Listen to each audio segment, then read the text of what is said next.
porque lógicamente el embarazo es un estado fisiológico, pero siempre habrá que tener en cuenta el uso de los medicamentos digamos, en ese estado, sobre todo porque puede provocar desde abortos, como hemos visto, ¿no es cierto?, ya en las anteriores diapositivas, hasta trastornos teratogénicos o también de conducta.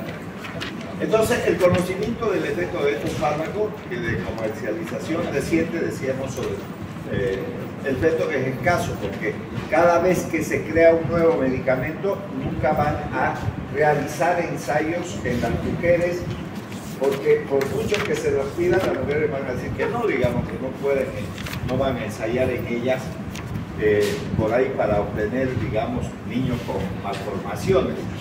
Entonces, por lo tanto, las embarazadas no se incluyen en los ensayos clínicos.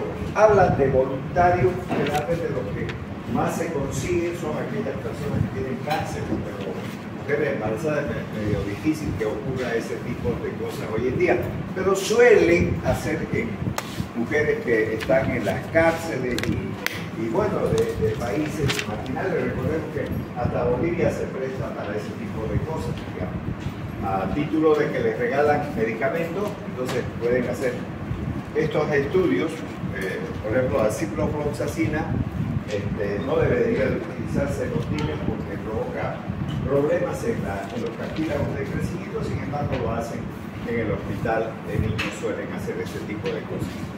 Entonces, los únicos datos disponibles de estos fármacos proceden de estudios toxicológicos llevados a cabo en animales, pero recordemos también que los seres humanos no son animales, son seres humanos. Y una rata, un conejo, un mono o lo que sea, donde hagan estos ensayos clínicos, que es para los monos, para los ratas, porque no se puede traspolar lo que ocurre en esos animales, ¿no es cierto?, en el ser humano. Ni siquiera entre seres humanos o entre las mismas especies de animales no se puede llegar a detectar de manera clara, ¿no es cierto?, que un medicamento pueda provocar, digamos, anomalías congénitas, que es una de las cosas que más debe de cuidar el médico, lógicamente, cuando va a administrar un medicamento. Entonces, cambios farmacocinéticos también existen en los seres humanos, en las mujeres embarazadas. Por ejemplo, durante el embarazo se producen cambios fisiológicos que pueden modificar el comportamiento de los fármacos en las mujeres gestadas. ¿Qué cambios van a sufrir? Digamos, qué cosas van a cambiar en la mujer embarazada. Entonces, por ejemplo, estos cambios se deben a factores hormonales. Uno de ellos, el primero que empieza a aparecer, es el aumento de los niveles de estrógenos y progesterona y de otras hormonas placentarias como la gonadotrofina coriónica y factores mecánicos, aumento del tamaño del útero y el desarrollo de la circulación. Recordemos, solo para recordar, ¿no?, el ciclo menstrual femenino, digamos, el que está en libros, aunque en la realidad no necesariamente eso es así. Comienza con el primer día de la menstruación, 2 o 3 días, normalmente eso debería de durar. En algunas mujeres, sin embargo, esto puede extenderse al 4.º y al 5.º día. Hasta ahí es normal. Por encima de esto ya se puede empezar a considerar alteraciones importantes. Entonces va a seguir este ciclo donde vamos a tener la ovulación esto es el número 1 del día, entonces del ciclo, mejor dicho, y entonces el día 14 se produce la ovulación, donde si es que existe la presencia del espermatozoide, vamos a tener el embarazo. Y luego de aquí va a continuar el periodo progesterónico, o sea, la progesterona. Esta hormona hay que tener en cuenta claramente que participa activamente durante el embarazo. Y esta progesterona, no es verdad, tiene una importancia sobre todo en la mantención del embarazo, por un lado, pero también tiene mucho que ver con la actividad de los fármacos que se le vaya a administrar a la mujer embarazada. Recordemos que aquí es el día 28, donde finaliza este ciclo sexual femenino. Entonces, este es el periodo progesterónico y este es el periodo estrogénico. Este estas hormonas van a tener una importancia grande. Cuando ya existe el embarazo y sobre todo si contamos esto como el primer día del embarazo, el número 1, entonces el 2, el 3, el 4, el 5, el 6, el 7, que vendría a ser la mitad de este periodo, hasta el 8, entre este y este día, entonces va a haber implantación del huevo, ¿no? En el útero. Entonces esto es un periodo embrionario, vamos a decir, y luego va a continuar el periodo de la organogénesis. Aquí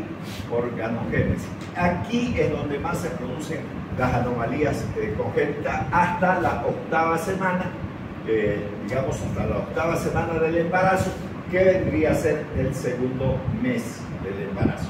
Entonces, desde este día, desde este 8 que sucede la implantación hasta el 2º mes, 8ª semana, entonces es el periodo de la organogénesis y donde empieza a ser mucho más peligroso la administración de medicamentos, porque ahí es donde se va a producir las anomalías congénitas. Aquí no, digamos en estos 8 días no, porque el huevo en realidad cuando se implanta puede absorber mucho más los fármacos, pero va a terminar abortando y muchas veces las mujeres confunden ese aborto con un ciclo menstrual normal y no es cierto eso. Entonces eso también hay que considerar a la hora de administrar los fármacos. Ya, ¿qué cambios van a sufrir, por ejemplo, en términos de la absorción de los medicamentos? Se produce un enlentecimiento del vaciado gástrico y de todo el movimiento intestinal. Por lo tanto, las mujeres embarazadas generalmente terminan siendo estreñidas. Por esa razón, por la disminución de la motilidad, ¿no? Que origina entonces un incremento de la tasa de absorción. Es decir, si se vuelve más lento el peristaltismo, se queda más tiempo el fármaco y tiene más posibilidad de absorberse. Otra cosa que se modifica es el aumento del pH. Cuando digo aumento del pH, recordemos que el 7, o sea, el pH 7, entonces es neutro. Si yo subo esto, 7.1 o lo que sea, estoy hablando de que está subiendo el pH. Si nosotros bajamos del 7 a 1.3, por ejemplo, que tiene el estómago, entonces esto es ácido, esto es básico. Entonces, si dice que sube, hay un aumento del pH, quiere decir que está aumentando hacia la alcalinidad. Y entonces los fármacos ácidos se van a encontrar más ionizados y se absorben peor. O sea, no va a haber una adecuada absorción. La absorción pulmonar también va a aumentar porque al aumentar el volumen del útero, entonces desplaza el diafragma y aumenta entonces también la frecuencia respiratoria y va a haber mucho mayor absorción, por ejemplo, de los anestésicos si fuese sometida a una cirugía o de los broncodilatadores en el caso de las mujeres embarazadas, pero que además son asmáticas, por ejemplo, y consumen estos broncodilatadores como los beta-2 adrenérgicos, salbutamol, fenoterol y etcétera, etcétera. En lo que se refiere a la distribución también va a haber grandes cambios, porque aumenta el volumen de distribución por la disminución gradual de las proteínas plasmáticas. O sea, hay una disminución, pero ¿por qué disminuyen? Porque pierden proteínas. Las mujeres no, porque aumenta la cantidad de agua.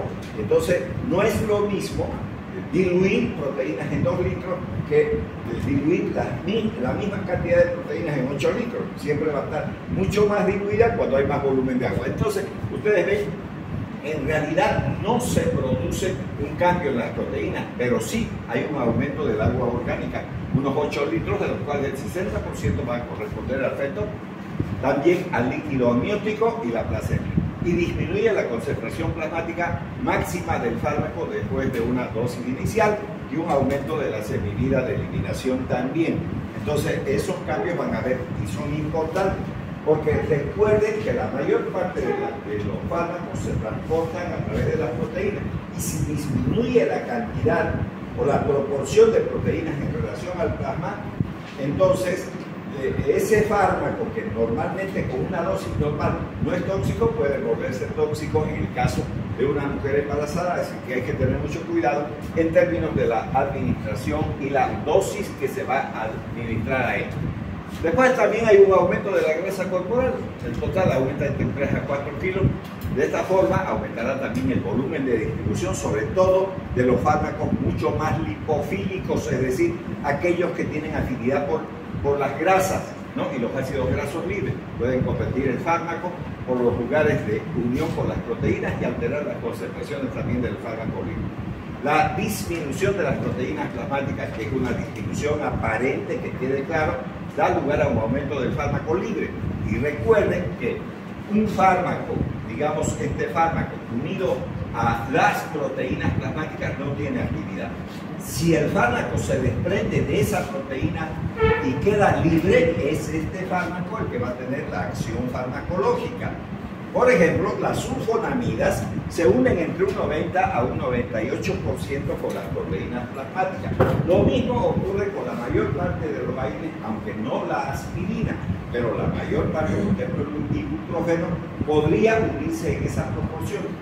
Entonces, al unirse con las proteínas no tiene actividad, pero si hay una disminución de proteínas, entonces lo que va a ocurrir es que ese fármaco, al no tener proteínas para unirse, va a quedar libre. Y la fracción libre es la que tiene acción. Recordemos que las proteínas funcionan como las movilidades. Yo, si me subo a un micro, estoy metido en una proteína que es el micro. Entonces no puedo actuar, no puedo charlar con mi amigo que está en la calle y decirle: hola, ¿cómo te va? ¿Cómo?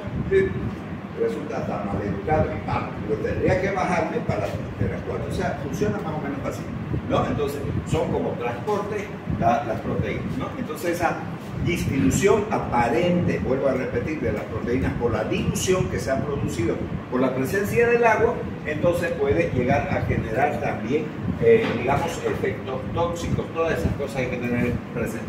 ¿Qué pasa con el metabolismo y la mujer embarazada? ¿Cómo funciona el metabolismo en ellas? Entonces, el metabolismo hepático de los fármacos puede estar alterado, sobre todo como consecuencia de la inducción enzimática. ¿Quiénes inducen digamos, a las enzimas que actúen más rápidamente y más eficazmente? Bueno, la progesterona es una de ellas, ya esta hormona, y obviamente la gonadotropina coriónica, que es producida por la placenta, ¿no? Entonces, está alterado sobre todo como consecuencia de la inducción enzimática, producida, miren, por la progesterona. Recuerden que el embarazo sostiene primero la progesterona.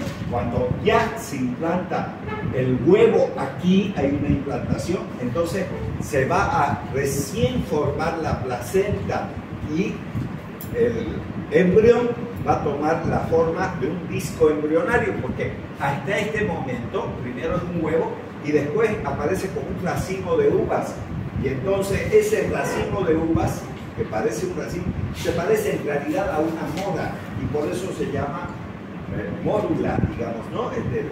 La multiplicación celular que existe a nivel del huevo. Y después que se forma el huevo, entonces aparece la placenta y se forma el disco embrionario, como el endodermo, mesodermo y ectodermo embrionario, para formar las diferentes capas y luego continuar con el periodo somítico, donde se está formando el tubo neural para generar a partir de ese momento, ¿no?, el desarrollo embrionario. Eso seguramente en embriología ya lo vieron, eso en primer año. Ello origina una reducción de la vida media plasmática y, por tanto, de la acción de los fármacos. Entonces, es también importante tener presente eso. Aquí tenemos algunos cambios que pueden tener en relación a las modificaciones metabólicas en la mujer embarazada. Ahí tenemos una mujer con embarazo, entonces va a haber una ganancia de peso, hay aumento del agua corporal, hay aumento de las grasas, ¿no?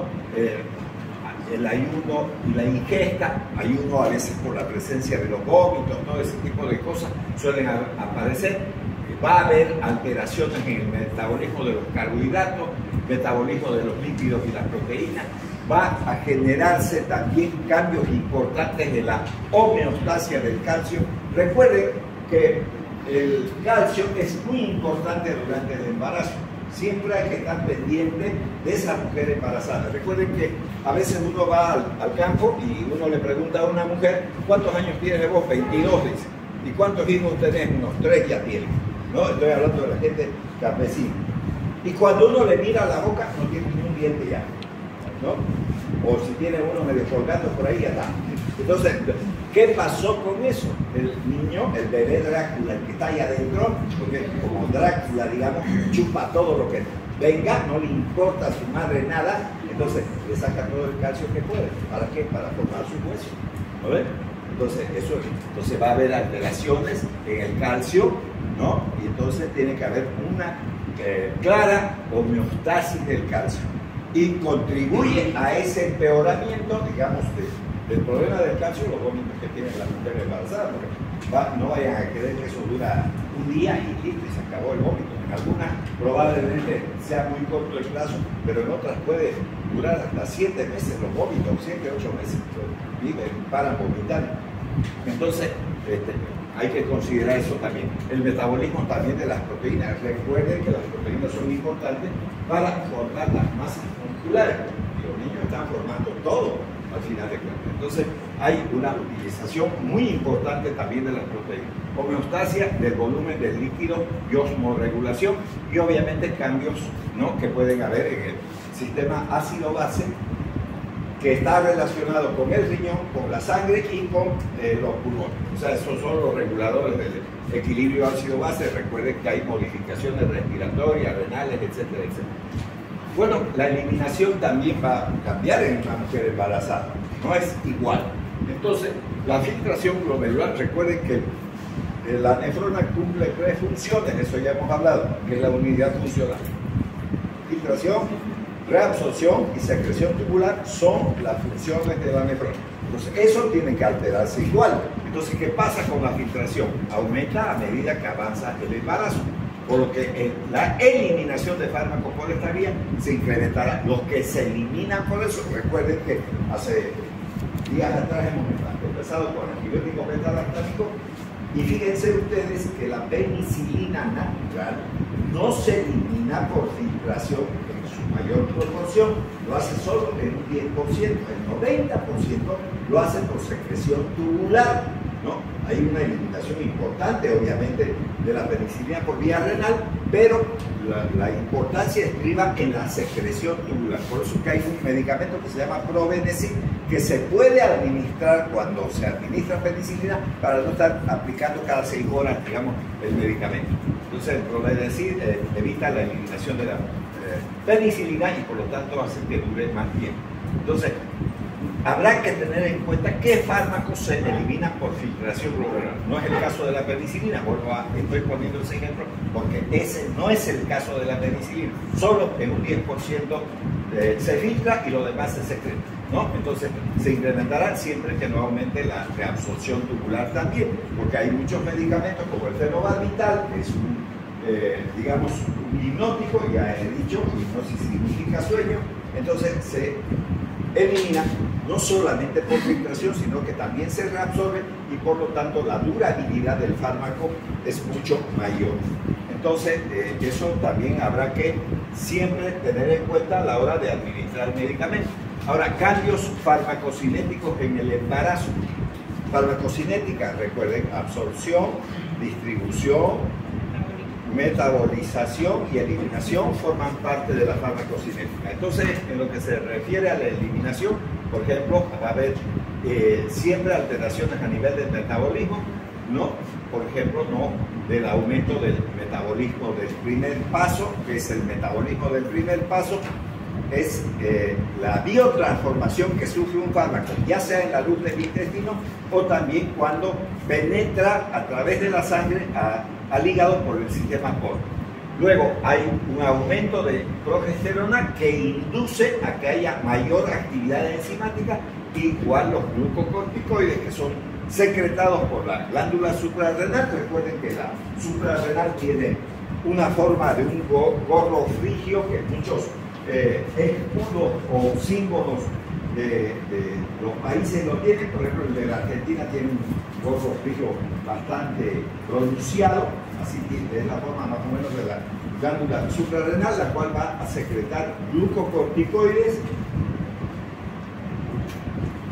Y estos glucocorticoides, digamos, el más importante es el cortisol,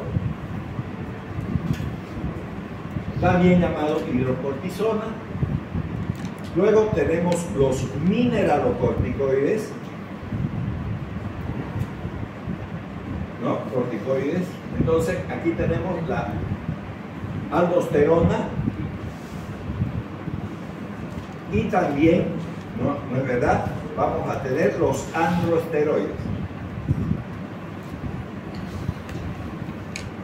Ya, entonces esos tres sistemas hormonales, de ellos los glucocorticoides son los importantes, se está refiriendo al cortisol o hidrocortisona que se incrementa, como pueden ver, en términos de su eliminación, porque estamos poniendo ahí eliminación. La excreción entonces va a aumentar cuando aumenta el flujo sanguíneo renal, que eso va a ocurrir en el embarazo, y va a aumentar también el ritmo de filtración glomerular en las mujeres embarazadas. Por eso que las mujeres embarazadas cada rato van al baño, no solamente por el edema que suelen tener, digamos, porque el útero va desarrollando y comprimiendo los vasos sanguíneos de las piernas, sino también habrá que tener siempre presente que hay un incremento de la filtración glomerular, que eso hace que las mujeres puedan ir cada rato al baño. Eso sería una desgracia para la mujer venir a pasar clases de medicina, porque nunca funcionan los baños y está corrida la cosa. Entonces,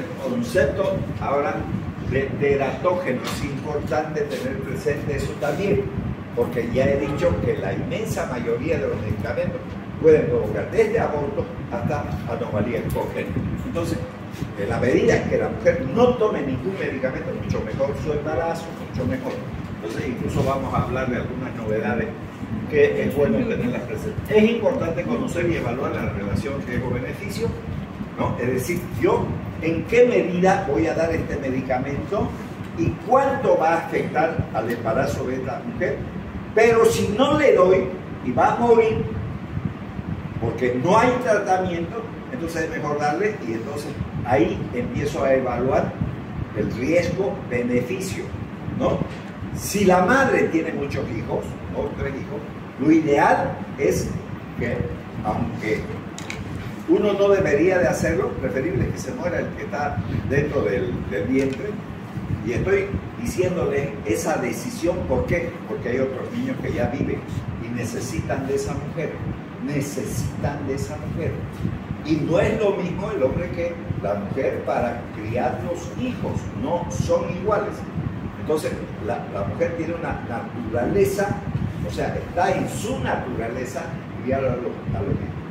Entonces, hay que tratar de salvarla, porque si no, esos niños van a quedar en el abandono. Estoy poniendo el ejemplo, por ejemplo, de una mujer que tenga tuberculosis, tenga 3 o 4 hijos y además esté embarazada. Preferible que se muera el que está viniendo a que queden en el abandono los demás por nada más no hacer un tratamiento adecuado.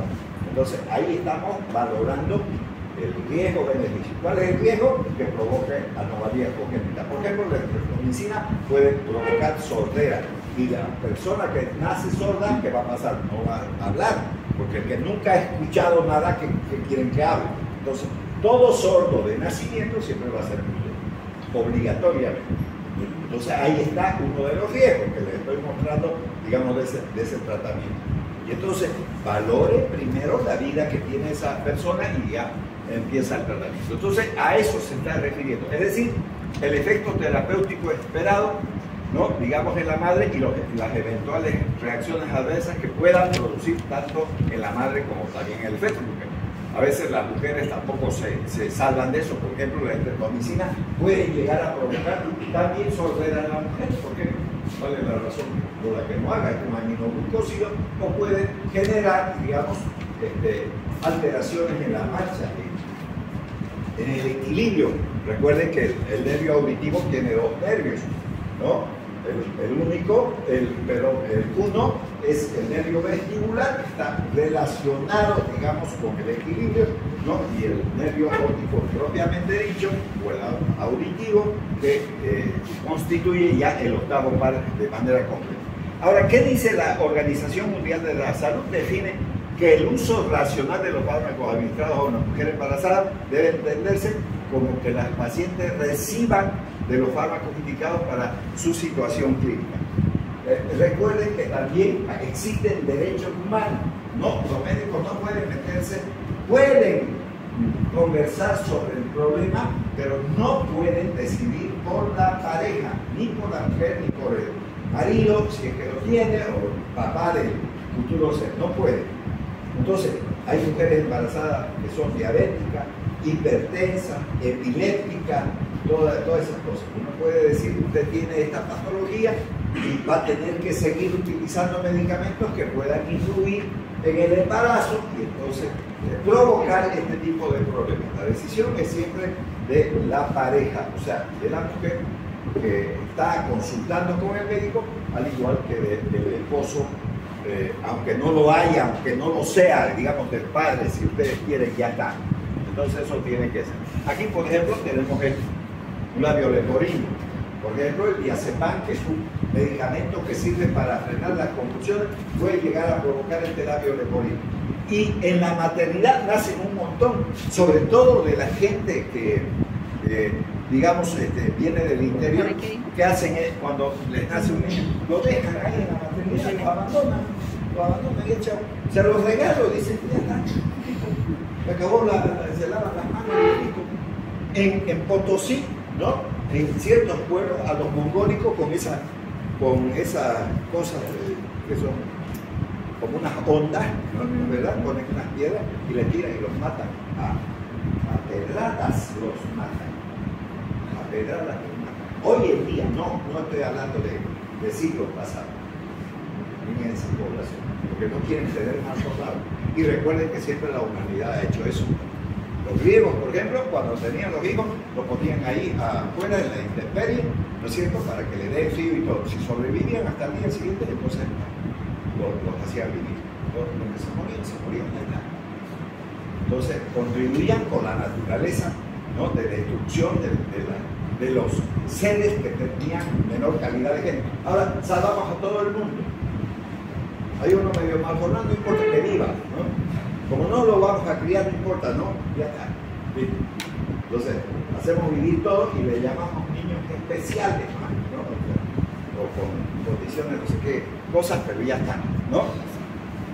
Y nadie se hace cargo de ellos luego. Entonces, ahí. Bueno, entonces, lo que debe de hacerse es buscar el medicamento que mejor esté estudiado y que ¿no? comporte un menor riesgo para el desarrollo embrionario o fetal. Fíjense, aquí habla del embrión y también del feto. A menores dosis que las que observa. Esto también voy a aclarar, porque hay gente que puede llegar a decir que el doctor dijo que hay que dar las menores dosis. Entonces voy a aclarar eso, porque si no queda claro, está muy lindo. No están entendiendo lo que trato de decir. Entonces, a ver, yo voy a decir que la ampicilina se puede dar de manera normal entre 50 miligramos, ¿no?, por kilogramo de peso a 100 kilogramos de peso. Ya, fíjense que he puesto dos cifras. Yo puedo utilizar cualquiera de estas cifras. ¿Para qué? Para exterminar. Por ejemplo, un germen sería el estreptococo. ¿Sí? Ya para el estreptococo. Entonces, si tengo la mujer embarazada, yo no puedo decir la menor dosis. Ya, le voy a dar un miligramo. Con eso no le va a pasar nada, ni tampoco a la bacteria. ¿Para qué miércoles sirve esto? Esto no es la menor dosis, entiendan. Será pues menor dosis con relación al 50, pero esta mata a este germen. ¿Para qué le estoy dando? Para que mate al germen, no para otra cosa. ¿Cuál es la menor cantidad que mata al germen? 50 miligramos. Menos de eso ya no. Entonces no se pongan a calcular cosas que se han inventado. Tiene que ser dentro del rango de la dosis capaz de resolver el problema, no la menor dosis que se me ocurra, porque eso hay una notable diferencia en la que se me ocurre y en la que debo de dar de manera clara. Eso que quede claro también, ¿no? Porque yo puedo decir, si agarro y hago la comparación numérica, 50 miligramos es una dosis demasiado elevada con relación a 1 miligramo. Pero la pregunta de millón, ¿con 1 miligramo matas este germen? Si la respuesta es no, ¿para qué le das? No le des nada, entonces, no es no.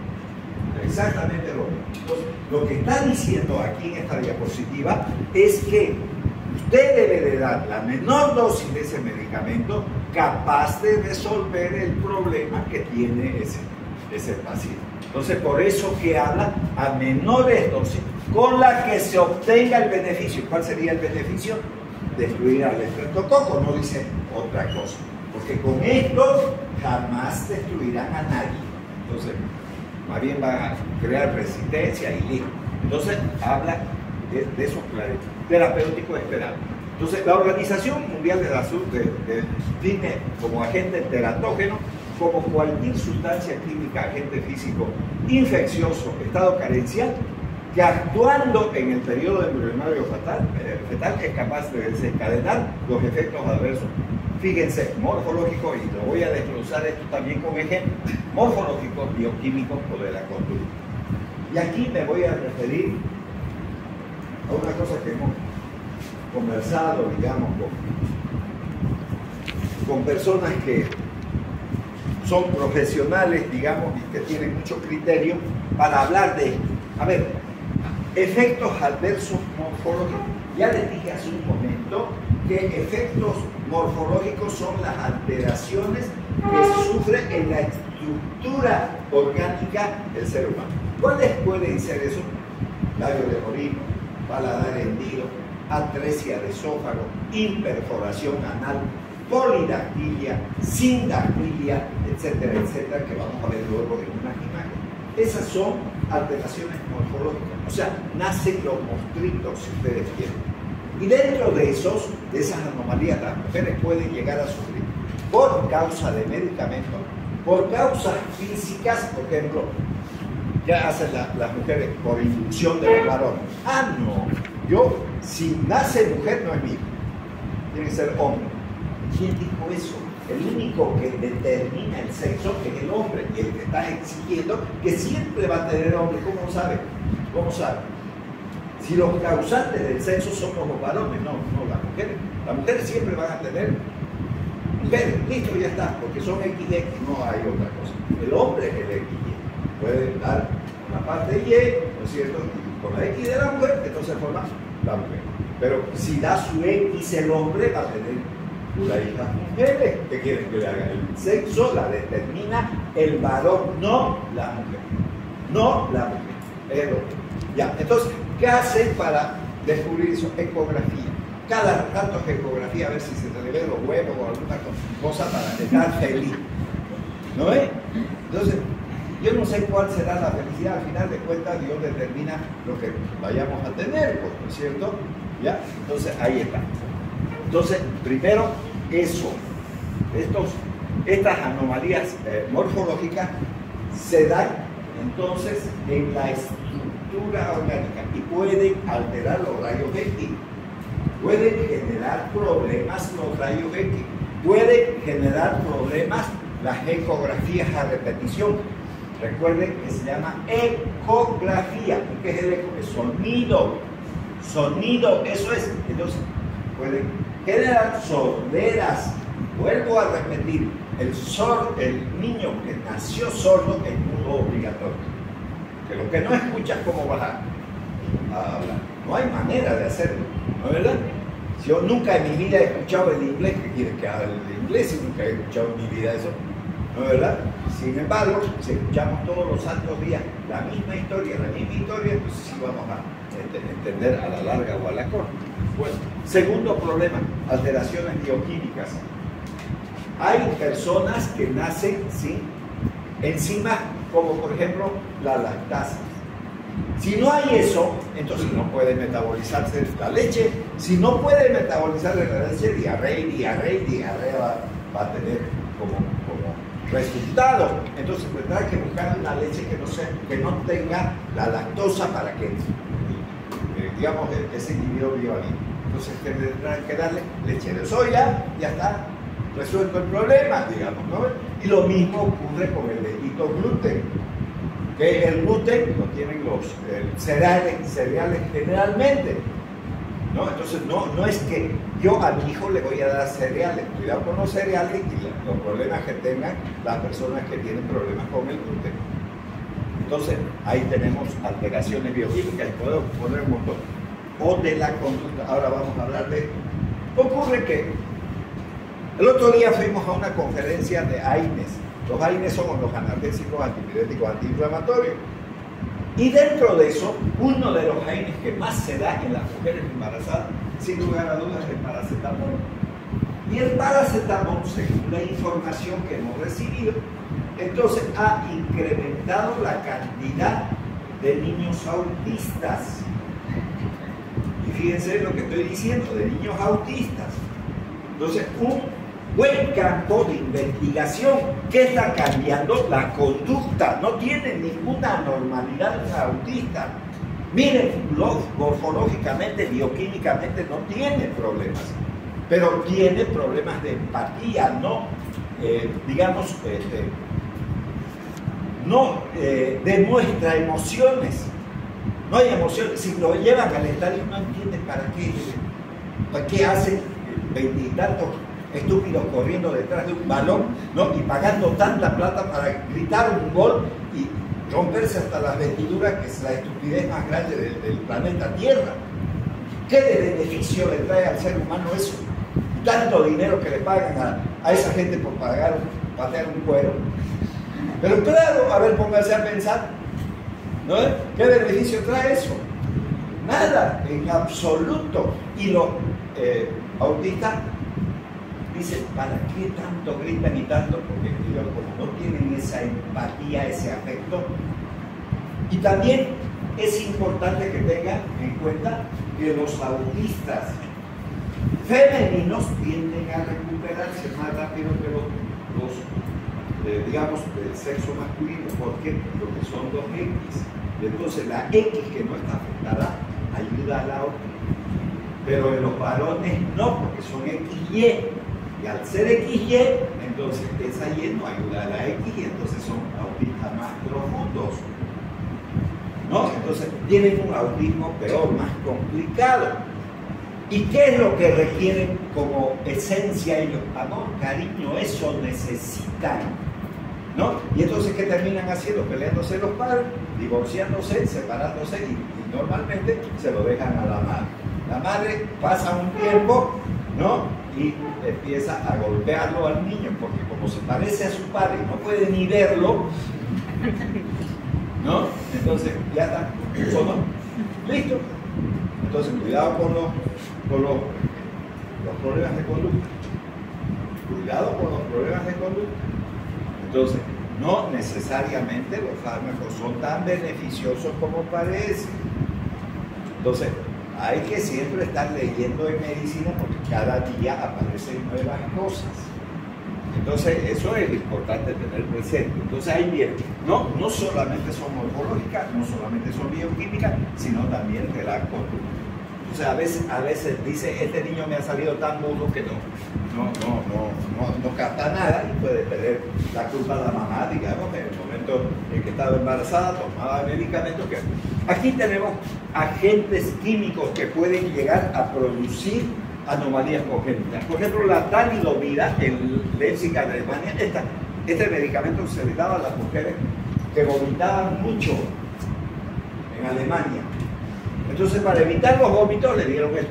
Que quede claro que la talidomida sigue utilizándose hasta el día de hoy para el tratamiento de la lepra. No estoy diciendo que es un antileproso, estoy diciendo para el tratamiento de la lepra. La lepra tiene varias cosas. A veces cuando le dan la dapsona, la diaminodifenilsulfona, que es uno de los medicamentos, digamos, más importantes en el tratamiento de la lepra, se produce el eritema leproso. Y ese eritema leproso es una reacción antígeno-anticuerpo que resuelve la talidomida, no resuelve la lepra. Es el eritema leproso el que resuelve. Nada, ¿no? Entonces la talidomida es eso. Entonces, ¿qué va a producir ese defecto en los miembros? Malformaciones cardíacas. ¿Por qué defectos en los miembros? Porque los miembros, o sea, tanto superiores como inferiores, nacen cortos. y parecen una foca. Y por esa razón se llama focomelia lo que produce la talidomida. Por esa razón, porque parecen una foca. Entonces tiene los brazos cortos, las piernas cortas. Bueno, la aminopterina, ¿no?, provoca anencefalia, falta de cerebro, ¿no? Hidrocefalia, el crecimiento exagerado de la caja craneana, el labio leporino, la fisura del paladar. La difenilidatoína, fenitoína, este fármaco cumple dos funciones. Es un antiarrítmico y es una droga de primera línea para el tratamiento de la epilepsia en el adulto. Entonces, los epilépticos consumen estos medicamentos. Entonces, produce el síndrome de la hidatoína fetal, defectos faciales, retardo mental. Entonces, fíjense que estoy diciendo que ese medicamento es para la epilepsia.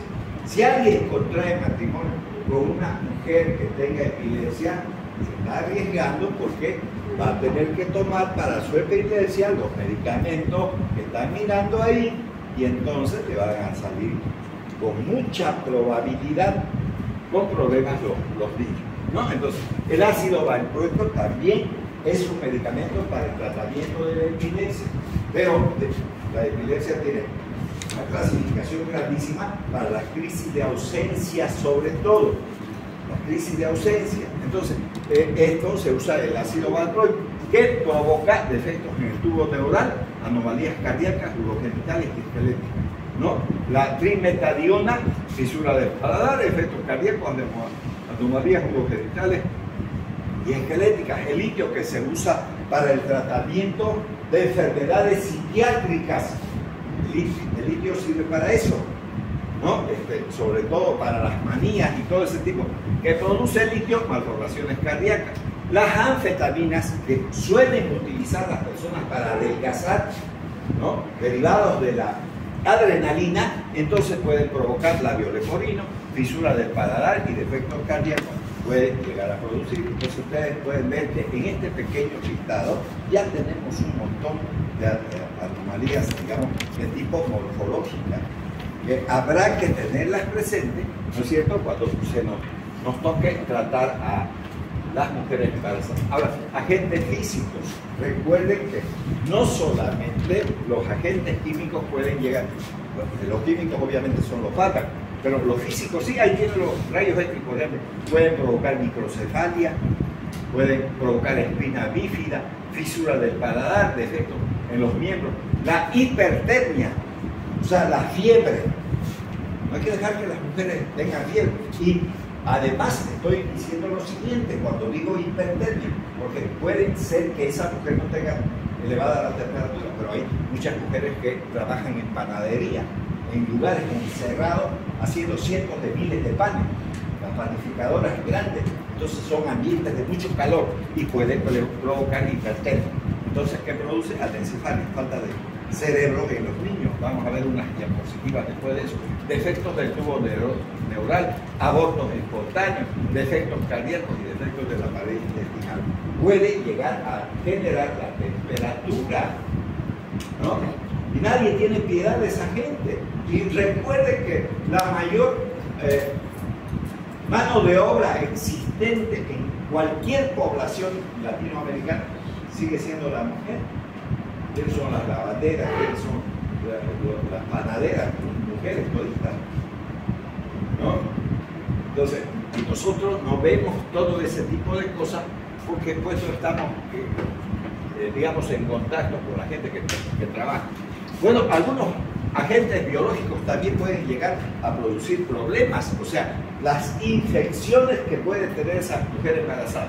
Entonces, dentro de estos agentes infecciosos, la toxoplasmosis, recuerden los bellos gatitos, ¿no? Gatito lindo, digamos, ¿no? Silvestre y demás, ya, Tommy Jerry, ya, sobre todo, ya, ahí está, la toxoplasmosis, que produce hidrocefalia, calcificaciones cerebrales, microoftalmía, ¿no?, se está refiriendo al ojo, la rubiola, desgracia más grande, ¿no? Me salió un brote en pleno embarazo.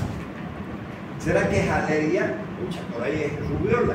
¿Qué va a producir la rubiola? Entonces, cataratas, glaucoma, defectos cardíacos, sordera, ¿no? los citomegalovirus, microcefalia, ceguera, retardo mental, y aquí tenemos el herpes simple, entonces microtalmía, microencefalia, displasia retiniana, infecciones de la piel, ojos, boca, daño del sistema nervioso central y otros órganos internos, retardo mental, ¿no? Incluso puede llegar a provocar la muerte. Entonces, vean ustedes que agentes biológicos también pueden, recuerden que el Zika también, ¿no? Que puede estar muy relacionado con el dengue, la chikungunya, todo lo que sea. Si les afecta a la mujer, hay defectos del desarrollo del tubo neural, y si eso ocurre, estamos hablando del lugar más importante del organismo humano, porque está afectando el sistema nervioso central. Entonces eso también habrá que tener presente a la hora de ver, ¿no? Entonces la teratogénesis puede manifestarse como muerte fetal intrauterina, retraso del crecimiento fetal, carcinogénesis, malformaciones estructurales orgánicas o defectos funcionales pueden haber, digamos, en los seres humanos por el uso de los medicamentos, pero también por agentes físicos, pero también, digamos, por agentes biológicos como son los virus sobre todo. Ya. Ahora, condiciones para la producción de malformaciones congénitas, etapas del desarrollo. Miren ustedes, la etapa de implantación, ¿cuándo ocurre? Ya hemos puesto esa curva, ya hemos dicho que eso va a llegar hasta el 8º día. Entonces, etapa de preimplantación, antes que el huevo se implante en el útero. Eso ocurre en la primera semana por fertilización. Periodo de máxima embriotoxicidad. O sea, cualquier medicamento puede pasar esa barrera, porque en realidad ni siquiera es una verdadera barrera. Entonces, ya, los fármacos pueden producir la muerte del embrión, pero no dan lugar a malformaciones congénitas. ¿Por qué no dan lugar a malformaciones congénitas? Porque no están en el periodo de organogénesis, no se están organizando los órganos, ¿no? Entonces, solo es un embrión, solo es un disco embrionario.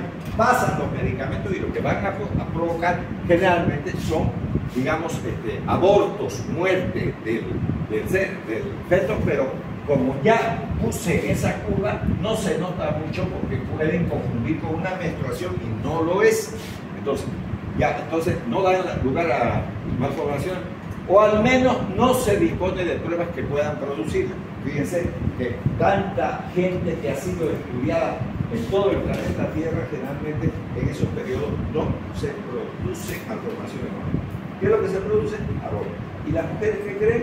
Que tienen su menstruación normal o un poquito retrasada y punto, y se acabó la cuestión. Ya, eso también es importante.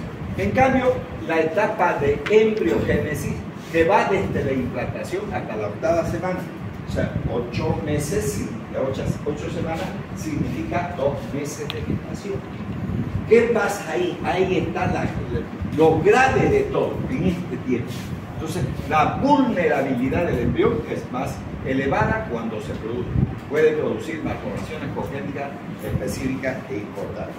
Es ahí, en la organogénesis, donde se produce la mayor parte de las anomalías congénitas. Entonces, hay que cuidar mucho a la mujer desde que se implanta el huevo en el útero, y sobre todo hasta el 2º mes del embarazo, o 8 semanas. ¿Listo? Ya. Entonces, eso es muy importante tener presente. ¿Y por qué les digo eso? Porque, bueno, si tiene una mujer embarazada, o por lo menos determinan eso, y tiene esa edad, entonces cuide de evitar los medicamentos. Si pueden evitarlos en esa mujer, mejor que lo hagan. ¿No? Porque ningún medicamento puede dejar de ser libre de estos problemas. Bueno, la etapa fetal comienza desde la 8ª semana.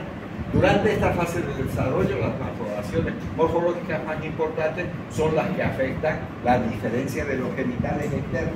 Por ejemplo, pueden haber mujeres que no, digamos, al 2º mes no hay una panza, sí está igual, pero si no tuviera ningún embarazo, pero podría consumir, ¿no?, anticonceptivos. ¿Qué son los anticonceptivos? Son hormonas.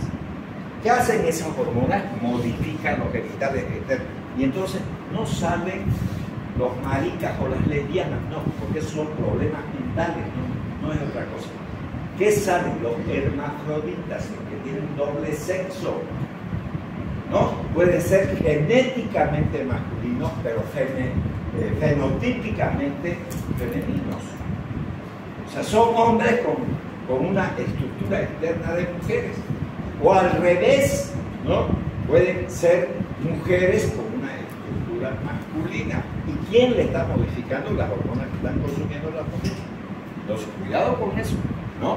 Y también la isquiogénesis del sistema nervioso, proceso que dura todo el periodo del desarrollo intrauterino, ¿no? Y no se completa hasta unos meses después del nacimiento, sobre todo por el sistema nervioso. Voy a hablar de manera general también. Cuando el niño nace, no camina, no habla, no dice mamá, no dice papá. ¿Por qué no dice? Porque no hay un desarrollo neurológico adecuado y va a tener que seguir habiendo desarrollo neurológico. ¿Y cómo lo compruebo? Bueno, entonces, ¿qué es lo que va a ocurrir? De manera general estoy hablando, no de manera específica, porque alguien puede decir, no, lo que usted está diciendo no es cierto porque yo he visto a mi sobrinita, mi hijito, lo que sea. Puede ser, yo no digo lo contrario. A los 3 meses levanta la cabecita, porque levanta la cabecita porque está desarrollando el sistema nervioso. A los 6 meses se tiene que sentar, no importa, con apoyo, le pondrán almohaditas, lo que sea, ya está. Entonces se va a tambalear, pero va a sentarse. Y ahí estamos bien, estamos caminando bien, ¿no? Entonces, 3, 6, 9, 1, 3, 3, 6, 9. A los 9 meses se tiene que parar. Con apoyo, lo que sea, ¿no? Se lo pone ahí y se para, unos platitos y listo. 9 meses. 12 meses en adelante camina. 12 meses en adelante camina. ¿Qué es lo que acabo de decir? Que es el desarrollo neurológico de todo ser humano.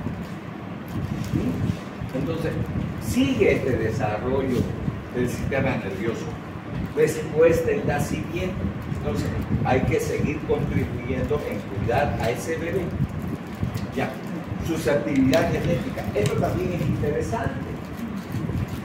Porque a veces la mejor compañera de la vida de las mujeres es otra amiga que tenga.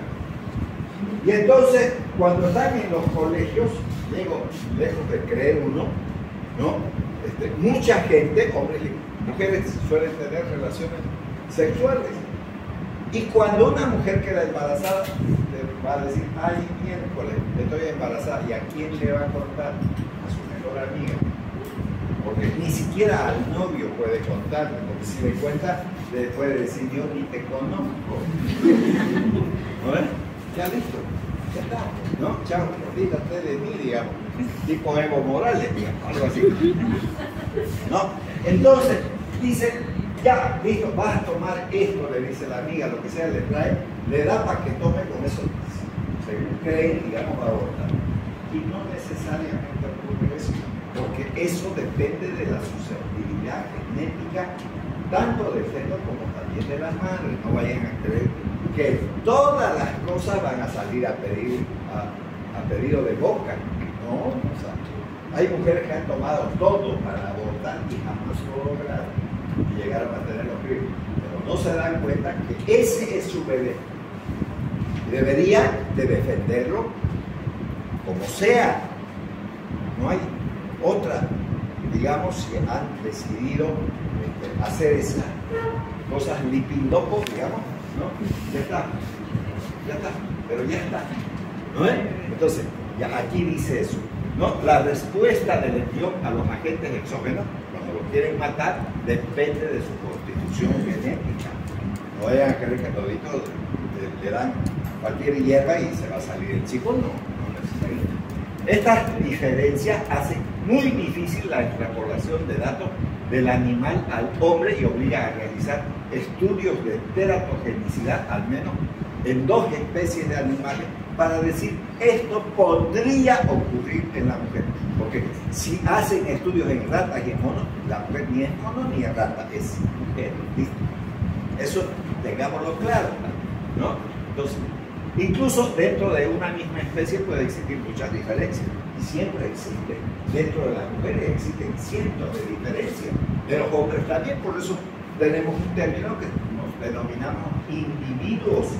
No somos un colectivo, somos individuos, somos personas particulares que tenemos diferentes conceptos de la vida, de todo lo que ustedes quieran, colores, lo que sea. Entonces, también existen esas diferencias. Bueno, aquí tenemos, por ejemplo, un toracófago, ¿no? Aquí tenemos polidactilia, aquí tenemos sindactilia, hidrocefalia, ¿no es verdad? Labio leporino. Ahí pueden ver todas las cosas que podrían llegar a suceder con los diferentes medicamentos. ¿Tenemos derecho de hacer eso nosotros que estamos estudiando medicina? No. Por mucho que no sea nuestro crío, no tenemos derecho de hacer esas cosas. ¿Y cómo lo podemos evitar? Siempre pensando qué es lo que debemos de dar a cada una de las mujeres embarazadas. Por mucho que no sea nuestro hijo, tenemos la responsabilidad de no hacer ese tipo de cosas. Entonces, es bueno nomás estudiar, digamos, la farmacología un poco más, darle mucha importancia con eso. Ahora, estado fisiopatológico de la madre. Vuelvo a repetir, los seres humanos tienen derechos. Los médicos no pueden hacer nada con esos derechos. Son derechos internacionales, muy estudiados para que hombres y mujeres podamos vivir en paz y armonía, digamos, en este planeta llamado Tierra. Entonces, en ese entendido, una mujer que tiene diabetes, que tiene hipertensión, que tiene llagas, que tiene lo que tenga, tiene derecho de tener hijos, tiene derecho de tener hijos. Nadie le puede prohibir, no le van a decir, oiga, usted es diabética y no puede tener hijos. ¿Quién dijo eso? Está dentro del derecho internacional. Si ella decide, pues adelante. Pero hay que advertirle que no es bueno que lo haga, que es otra cosa diferente. Si quieren lo entienden, si no, ya está. Entonces, los riesgos de malformaciones y la mortalidad perinatal son superiores en las madres, por ejemplo, más jóvenes. O sea, aquellas que se embarazan desde los 8 años, ustedes saben que eso ocurre. Arrastro, el padre, embarazó el tío, lo que sea, ya está. Ni siquiera estoy hablando de los 13 años, estoy hablando de los 8 años. Así que los que vayan a ser pediatras, cuidado también con los embarazos, que es la manifestación primaria. Vómito. Que el niño no puede tener vómito por haber comido algo que le haya caído mal. Pero podrá hacer eso o tal vez un embarazo, siempre hay que preguntarse. Entonces no porque esté vomitando yo le voy a dar un antibiótico porque a mí me da la gana de hacerlo. Entonces pues hagamos las cosas bien, ¿no ves? Entonces eso es, ya. Y sobre todo en las de edad más avanzada también, ¿no? Las mujeres que tengan más edad tienen más probabilidades también de tener este tipo de... También hay factores patológicos, sobre todo enfermedades crónicas y metabólicas, diabetes, hipertensión, toxemia, lupus, eritematoso, que pueden potenciar la acción tóxica de los fármacos y entonces aumentar la frecuencia de las alteraciones que puede generar, digamos, esa mujer cuando tenga un hijo, obviamente se encuentre con feas sorpresas como la que hemos visto en esas imágenes.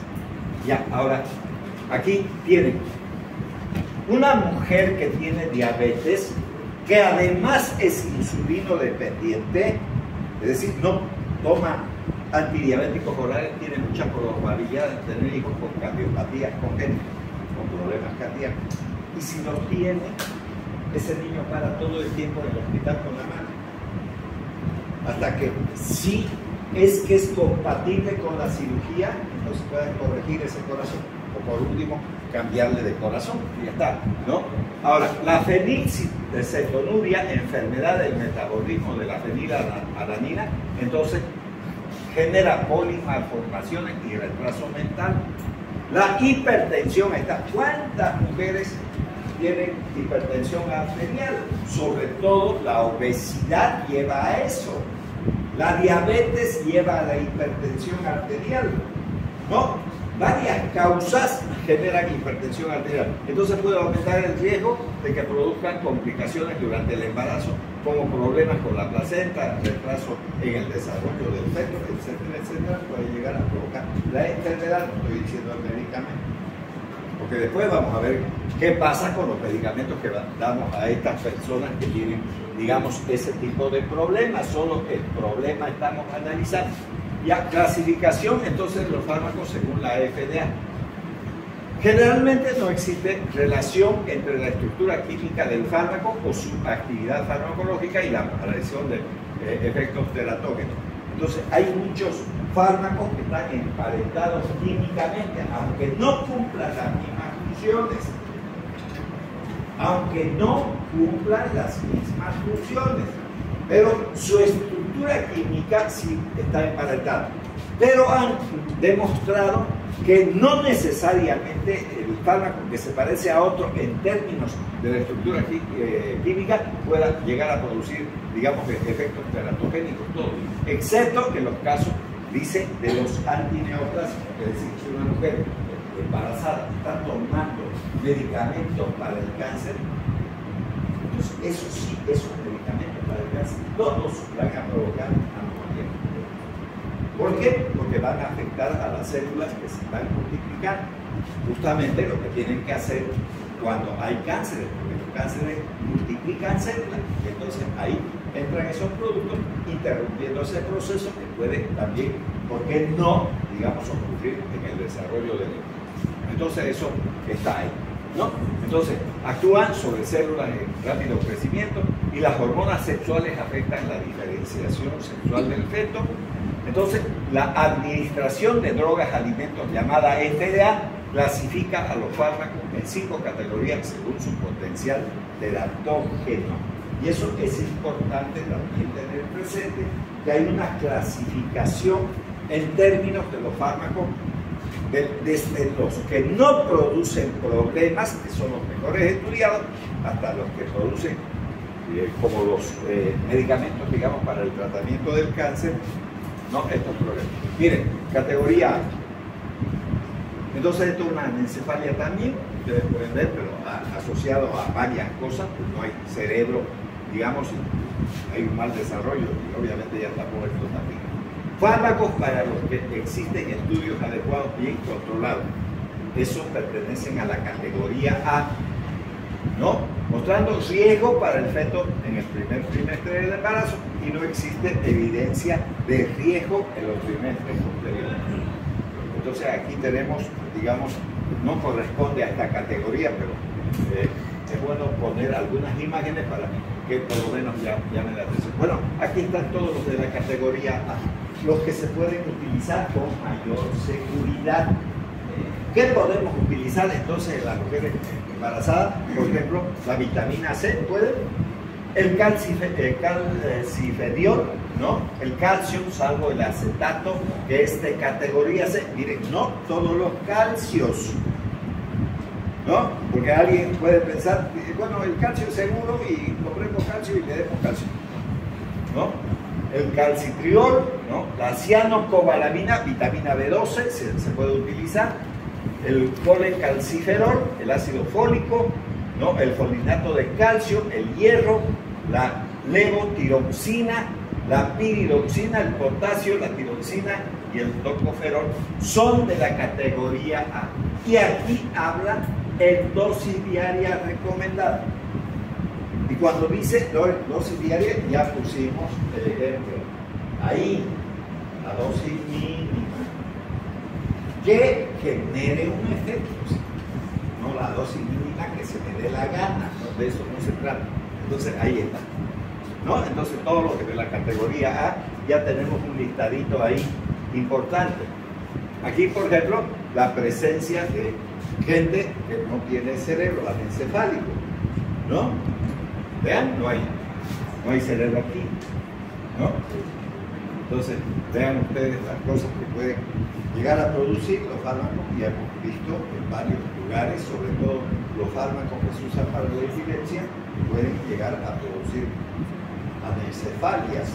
Eso ya lo hemos visto. Entonces, ahí tienen una imagen también para que tomemos un poco más de conciencia con respecto a esto.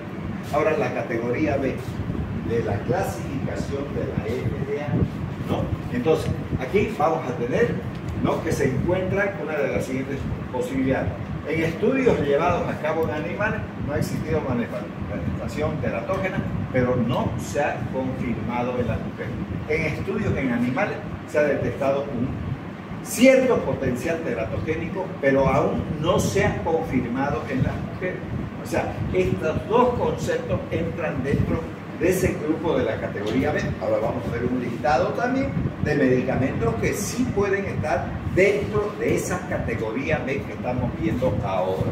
Ya estos empiezan a tener ciertas complicaciones. Entonces aquí tienen la categoría B y aquí tienen diferentes fármacos, por ejemplo, de los que siempre hablo en las clases: amoxicilina, ampicilina, por ejemplo, la cefalosporina, que todos esos son beta-lactámicos. Aquí hay un listado casi de antibióticos, digamos, grande, ¿no?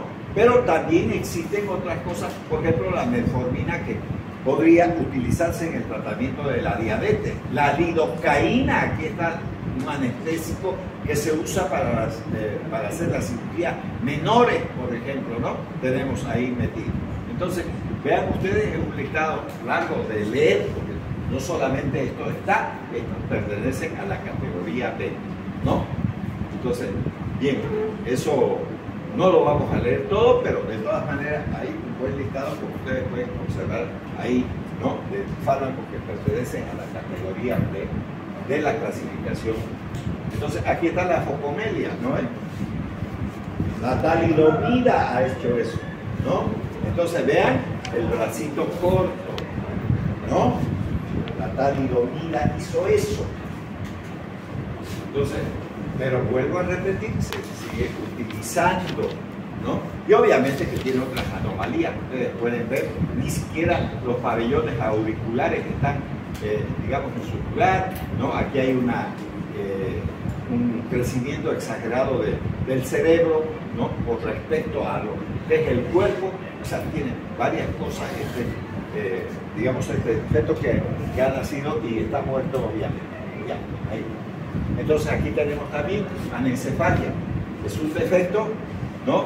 En la fusión de varios sitios de cierre del tubo neural, como pueden ver ustedes, ¿no? En el proceso de entonces regulación durante la biogénesis, o sea, del crecimiento. Ahí tienen varias imágenes de niños que tienen anencefalia, ¿no? Falta de cerebro, ahí tienen ustedes. Bueno, entonces muchos fármacos pueden llegar a provocar esos problemas también. Ahora, ahí tiene el mongolismo también, aunque el mongolismo no tiene nada que ver con los fármacos, pero es importante tener presente que dentro de esas anomalías existe la trisomía 21, que genera este tipo de humanos, ¿no es cierto? Porque son denominados mongólicos.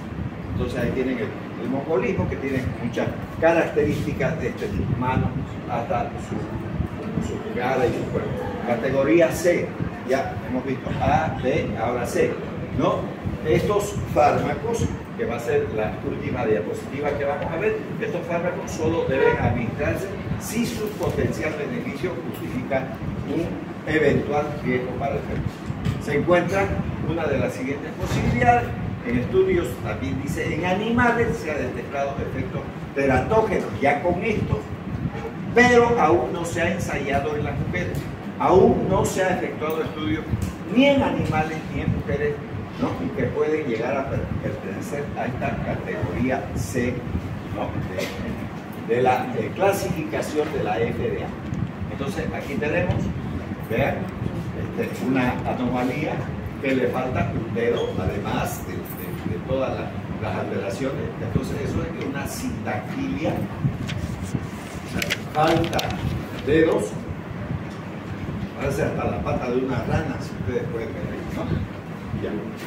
Entonces también esa imagen puede ser importante para nosotros. Y entonces aquí tienen las drogas del tipo C, ¿no? Aquí tienen, fíjense, aquí está el enalapril.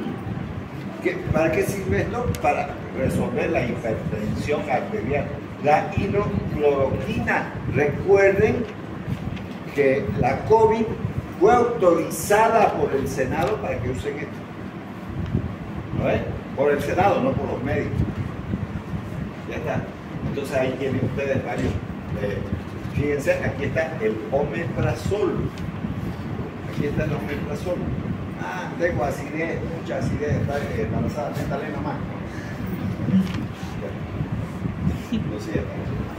Entonces tenemos varios medicamentos, si quieren sacarle, digamos, aquí tenemos luego drogas del tipo B y de X. Estos siempre van a provocar alteraciones morfológicas estéticas. Ya, ahí vamos a quedar, porque si no nos pasamos mucho y después perdemos la atención. Bueno, ya, vamos. No, no me voy a